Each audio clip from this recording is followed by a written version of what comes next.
Hi, നമസ്കാരം. ആര്യാട് എൻ്റർടൈൻമെൻറ്റ്സിൻ്റെ പുതിയൊരു പ്രോഗ്രാമിലേക്ക് എല്ലാവർക്കും സ്വാഗതം. അതിനു മുമ്പ് ഞങ്ങൾക്ക് ഏകദേശം ഒരു 2-2.5 മാസത്തോളമായി ഞങ്ങളൊരു വീഡിയോ ഇട്ടിട്ട്, ലോങ് വീഡിയോ ഇട്ടിട്ട്. അതിൻ്റെ പ്രധാനപ്പെട്ട കാരണമെന്ന് പറഞ്ഞാൽ ഞങ്ങൾക്ക് രണ്ടാമത്തെ കോപ്പിറൈറ്റ് ക്ലെയിം കൂടെ വന്നിട്ടുണ്ടായിരുന്നു.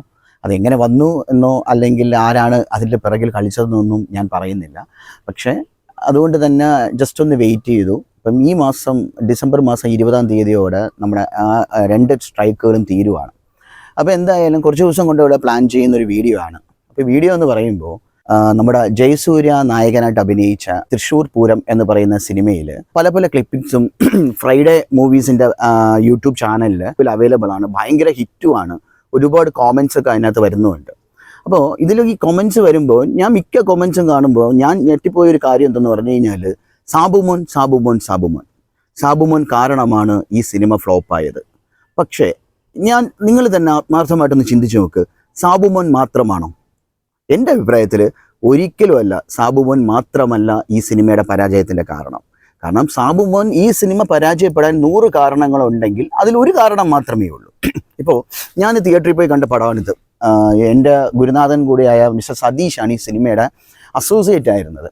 അപ്പോൾ ഈ സിനിമ തിയേറ്ററിൽ വരുമ്പോൾ സത്യം പറഞ്ഞു കഴിഞ്ഞാൽ എല്ലാവരും പോലെ തന്നെ എനിക്കും സാബുമോൻ്റെ ഇൻട്രോ സമയത്ത് അയ്യേ എന്നൊരു ഫീല് എനിക്കും തോന്നി. അതില്ലെന്ന് ഞാൻ ഒരിക്കലും പറയില്ല. പക്ഷെ നിങ്ങൾ തന്നെ ചിന്തിച്ച് നോക്കുക, സാബുമോൻ എന്ന് പറയുന്ന ഒരു റോങ് കാസ്റ്റിംഗ് ആണോ ഈ സിനിമയുടെ പരാജയ കാരണം? അല്ല എന്നതാണ് ഉത്തരം. കാരണം സാബുമോൻ ഒരിക്കലും ഒരു മോശം നടനല്ല.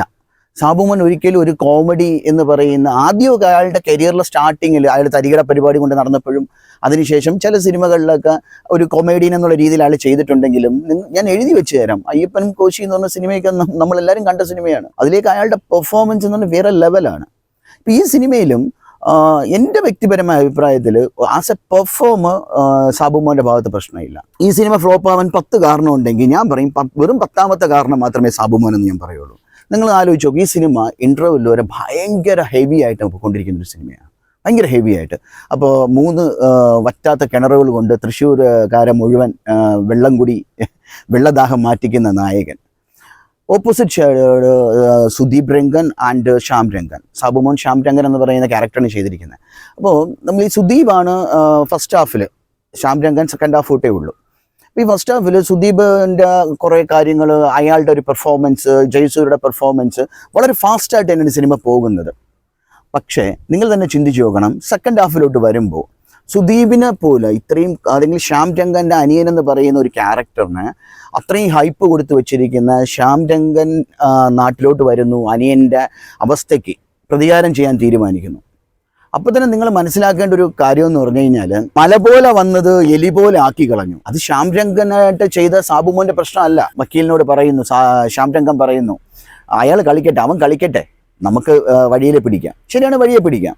നിങ്ങൾ ചിന്തിക്കേണ്ട കാര്യം എന്ന് പറഞ്ഞാൽ, ഈ സിനിമയിൽ ഏറ്റവും ബോറിംഗ് ആയിട്ട് വരുന്നത് ഇതിൻ്റെ സ്ക്രിപ്റ്റാണ്. പുള്ളുഗിരി എന്ന് പറയുന്ന ക്യാരക്ടറും ശ്യാം രംഗൻ എന്ന് പറയുന്ന ക്യാരക്ടറും തമ്മിൽ ഡയറക്റ്റായിട്ട് യുദ്ധത്തിന് ഇറങ്ങുവാണ്. അപ്പോൾ ഈ യുദ്ധത്തിന് ഇറങ്ങിക്കഴിയുമ്പോൾ വലിയ കോമഡി ആയിട്ട് എനിക്ക് തോന്നിയ കാര്യം എന്ന് പറഞ്ഞു കഴിഞ്ഞാൽ, ഒരു സ്വർണ്ണം കടക്കാൻ പോവുകയാണ് ഗിരി.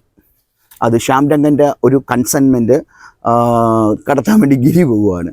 എന്ത് കോമഡിയാണ് നിങ്ങൾ ആലോചിച്ച് നോക്കണം. ഓക്കെ, പിന്നെ ഈ ഒരു സ്വർണ്ണക്കടത്ത് ഗിരി അതിൽ ഇടപെട്ട് അവസാനം ഗിരി എന്ത് പറയാൻ വേണ്ടിയിട്ട് നല്ല പുള്ളിയാവുകയാണ്. പോലീസുകാർക്ക് അത് തന്നെ കൊടുക്കുവാണ്. ഇത്രയും കഷ്ടപ്പെട്ട് അയാൾ അടിച്ചെടുത്ത ഇത്രയും കോടിക്കണക്കിന് രൂപ വിലയുള്ള സ്വർണം അദ്ദേഹം പോലീസുകാർക്ക് തന്നെ വിട്ടുകൊടുക്കുവാണ്. കോമഡിയല്ലേ? നിങ്ങൾ ആലോചിച്ച് നോക്കണം. അതിൽ ശ്യാം രംഗനായിട്ട് അഭിനയിച്ച സാബുമോൻ എന്താ ചെയ്യാൻ പറ്റുക? നിങ്ങൾ ആലോചിച്ച് നോക്കണം.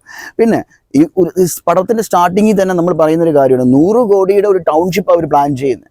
അപ്പം അത്രയും കോടികൾ ആസ്തിയുള്ള ശ്യാം രംഗൻ ഈ പറയുന്ന ഗിരി ഒരു ഉണക്ക ഗോൾഡ് അടിച്ചു മാറ്റി എന്ന് പറഞ്ഞിട്ട് പൊട്ടിപ്പൊളിഞ്ഞു പോവുമോ? അയാളുടെ ഫുള്ള് സാമ്പത്തികം നഷ്ടപ്പെട്ടു പോവുമോ?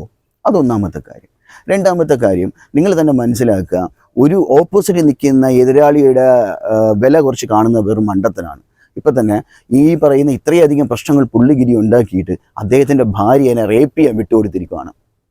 ഞാൻ പറയും സത്യം, ആ സിനിമയിൽ അങ്ങനെ റേപ്പ് ചെയ്യാൻ വിട്ടുകൊടുത്തെന്നല്ല ഞാൻ ചോദിക്കുന്ന കാര്യം, എന്തുകൊണ്ട് ഗിരിക്ക് മുൻകരുതൽ എടുത്തുകൂടെയായിരുന്നു? അയാൾക്കറിയാം യുവന്മാർ നാറിയ കളി കളിക്കും. അപ്പോൾ സ്വന്തം ഭാര്യനെ റേപ്പ് ചെയ്യാൻ, കാരണം അങ്ങനെ ഭാര്യയെ റേപ്പ് ചെയ്താൽ മാത്രമേ മറ്റേ പേപ്പട്ടിയുടെ ഇതുകൊണ്ട് കീറാൻ പറ്റൂ. ഏറ്റവും വലിയ കോമഡിയായിട്ട് എനിക്ക് തോന്നിയൊരു കാര്യമാണ്.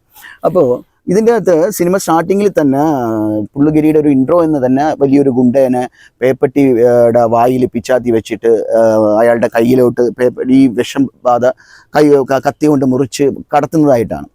അപ്പോൾ എനിക്ക് തോന്നുന്ന കാര്യം എന്ന് പറഞ്ഞു കഴിഞ്ഞാൽ ഈ ഗിരിക്ക് പേപ്പട്ടിയെ വളർത്തലുണ്ടെന്നാണ് എനിക്ക് തോന്നുന്ന കാര്യം. കാരണം ഇയാൾക്ക് തോന്നുമ്പോഴെല്ലാം പേപ്പട്ടിയുടെ വിഷം കിട്ടുവാണ്, പേപ്പട്ടിയെ കിട്ടുവാണ്. അപ്പോൾ അതിൻ്റെ അർത്ഥം എന്ന് പറഞ്ഞു കഴിഞ്ഞാൽ ഇതാണ് നിങ്ങൾ ചിന്തിക്കേണ്ട കാര്യം. ഇയാൾക്ക് എപ്പോൾ വേണോ, ഇയാൾക്ക് ഒരുത്തനെ കൊല്ലണോ അല്ലെങ്കിൽ ഒരുത്തനെ പേ പിടിപ്പിക്കണോ, അപ്പോൾ പേപ്പട്ടിയെ കിട്ടും. അത് എങ്ങനെയാണെന്ന് എനിക്കറിയത്തില്ല. പിന്നെ അതുപോലെ തന്നെ വേറൊരു കാര്യം എന്ന് പറഞ്ഞു കഴിഞ്ഞാൽ ഗിരിയെ കൊല്ലാൻ വേണ്ടിയിട്ട് ഒരവസരം ശ്യാം രംഗന് ഡയറക്റ്റായിട്ട് കിട്ടുവാണ്. ഗിരിയെ എന്നിട്ട് നിസ്സാരം, ഞാൻ ചോദിക്കുന്ന കാര്യം, വെള്ളം കുടിച്ച് അല്ലെങ്കിൽ കഞ്ഞി കുടിച്ച് ജീവിക്കുന്ന എല്ലാവർക്കും അറിയാവുന്ന കാര്യമാണ്. ഇപ്പം ഞാനിപ്പോൾ ഒരാളെ കൊല്ലാൻ നോക്കുവാണ്, അവൻ തിരിച്ച് വന്ന് എന്നെ കൊല്ലുമെന്ന് ഉറപ്പുണ്ടെങ്കിൽ ഞാൻ എന്ത് ചെയ്യും? അവൻ്റെ മരണം ഉറപ്പാക്കും. അപ്പം ഇതൊക്കെ ആളുകൾ ചുമ്മാ അല്ല വന്നിരിക്കുന്നത്. ഇന്നൊരു സിനിമ വരുമ്പോൾ അതിൻ്റെ സ്റ്റാർട്ടിങ് എന്ത്, എൻഡിങ് എന്ത്, ക്ലൈമാക്സ് എങ്ങനെ വരും എന്ന് പോലും ട്വിസ്റ്റ് പോലും തിയേറ്ററിലിരുന്ന് പ്രവചിക്കുന്ന ആൾക്കാരുടെ കാലമാണ്. അപ്പോൾ ഈ സമയത്താണ് വന്നിട്ട് ഗിരിയെ കൊല്ലാതെ ചുമ്മാ അങ്ങ് വിട്ടിട്ട് പോവാണ്. അത് തന്നെ ഏറ്റവും വലിയ ഫ്ലോപ്പല്ലേ? ചിന്തിച്ചു നോക്കൂ. അപ്പം ഇതിലെ എഴുത്തുകാരനും സംവിധായകനും കൂടെ ഫസ്റ്റ് ഹാഫ് മാത്രം നല്ല രീതിയിൽ എടുത്തിട്ട് സെക്കൻഡ് ഹാഫ് കൊണ്ടുവന്നിട്ട് ഇങ്ങനെയൊക്കെ ചെയ്യുമ്പോൾ അതിൽ സാബുമോൻ എന്ന് പറയുന്ന ഒരാൾ എങ്ങനെയാണ് ഈ സിനിമയുടെ പരാജയത്തിന് കാരണക്കാരനാവുന്നത്? നിങ്ങൾ തന്നെ പറയണം. ആലോചിച്ച് നോക്കൂ. ഇത്രയും ഇതായിട്ട് അപ്പം പിന്നെ നായകൻ ചത്ത കഥയില്ലല്ലോ എന്ന്. എന്നാൽ അങ്ങനെ ഒരു സീൻ വെക്കരുത്. എത്രയോ വേറെ വഴികളുണ്ട്. ഇനി ഏറ്റവും വലിയ കോമഡി എന്ന് പറയുന്നത് ഇതിൻ്റെ ക്ലൈമാക്സിൽ ഈ പറയുന്ന ശ്യാം രംഗൻ്റെ അവസാനമാണ്. കാണുമ്പോൾ തന്നെ ഞാൻ പറയാട്ടോ, ഈ വളരെ ബോറായിട്ടാണ് എനിക്ക് ഫീൽ ചെയ്ത കാര്യം. അപ്പോൾ ഒരു സിനിമ എന്ന് പറയുമ്പോൾ ഫസ്റ്റ് ഹാഫ് ഭയങ്കരമായി കൊണ്ടുവന്നു, സെക്കൻഡ് ഹാഫ് നശിപ്പിച്ചു കളഞ്ഞു. Script vice as A director അദ്ദേഹത്തിൻ്റെ പങ്ക് നല്ലപോലെ ചെയ്തിട്ടുണ്ട്, നല്ല സംവിധാനമാണ്. പക്ഷെ പറഞ്ഞിട്ട് കാര്യമുണ്ടോ? ജയസൂര്യക്ക് ഈ സിനിമയുടെ ഇടയിൽ എൻ്റെ ഒരു അറിവ് ശരിയാണെങ്കിൽ 3 പ്രാവശ്യം അദ്ദേഹം ഹോസ്പിറ്റലൈസ് ആയിട്ടുണ്ട്, ഫൈറ്റ് സീക്വൻസിൻ്റെ ഇടയിൽ അപകടം പറ്റിയിട്ട്. അപ്പോൾ ഇത്രത്തോളം സ്ട്രഗിള്, ഇത്രത്തോളം കമ്മിറ്റ്മെൻറ്റ് ഒരു ഹീറോ കൊടുക്കുമ്പോൾ തിരിച്ച് അയാൾക്ക് ആ പടം ഹിറ്റാക്കി കൊടുക്കേണ്ട ബാധ്യത അതിൻ്റെ സംവിധായകനും എഴുത്തുകാരനുമാണ്. ഇപ്പോൾ വിജയ് ബാബുവിൻ്റെ ഫ്രൈഡേ മൂവീസാണ് ഈ സിനിമ പ്രൊഡ്യൂസ് ചെയ്തേക്കുന്നത്. എനിക്ക് തോന്നുന്ന കാര്യം വിജയ് ബാബു വളരെ പെർഫെക്റ്റായിട്ട് ചിന്തിക്കുന്ന ഒരാളാണ്. അദ്ദേഹത്തിന് പോലും ഇത് മനസ്സിലായില്ല എന്നാണ് എനിക്ക് തോന്നുന്ന കാര്യം. ഭാര്യനെ നഗ്നയാക്കി ഓട്ടിക്കാൻ വേണ്ടിയിട്ട് സീന്. ഇതൊക്കെ കണ്ടുകൊണ്ടിരിക്കുന്ന ആളുകൾ ചുമ്മാതല്ല കാണാതിരിക്കുന്നത്, ആളുകൾ ചിന്തിച്ചിട്ടാണ് സിനിമ കാണുന്നത്. ഓക്കെ, ഫസ്റ്റ് ഹാഫ് മാത്രം കൊണ്ട് ഈ സിനിമയുടെ കുറേ സീക്വൻസുകൾ, സെക്കൻഡ് ഹാഫിലെ സീക്വൻസ് ഒന്നും വരുന്നില്ല.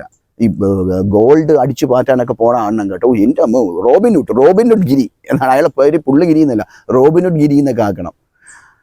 അതൊക്കെ എനിക്ക് ഇത്രേ പറയാനുള്ളൂ. അപ്പം ഞാൻ പറയുന്ന കാര്യം എന്ന് പറഞ്ഞാൽ പല കമൻസും വരുന്നത് ഇത്രയേ ഉള്ളൂ, സാബുമോനാണ് ഈ സിനിമയുടെ പരാജയത്തിന് കാരണമെന്ന്. ഞാൻ പറയുന്നത് ഒരിക്കലും അല്ല.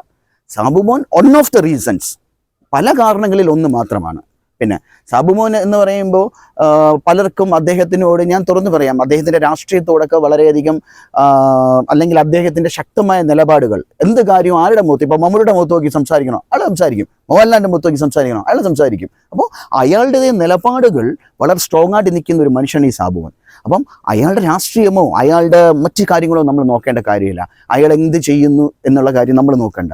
ആസ് എ പെർഫോമർ അദ്ദേഹം ഈ സിനിമയിൽ മോശമല്ലാത്തൊരു പ്രകടനം തന്നെയാണ് കാഴ്ചവെച്ചിരിക്കുന്നതെന്നാണ് എൻ്റെ ഒരു വിശ്വാസം.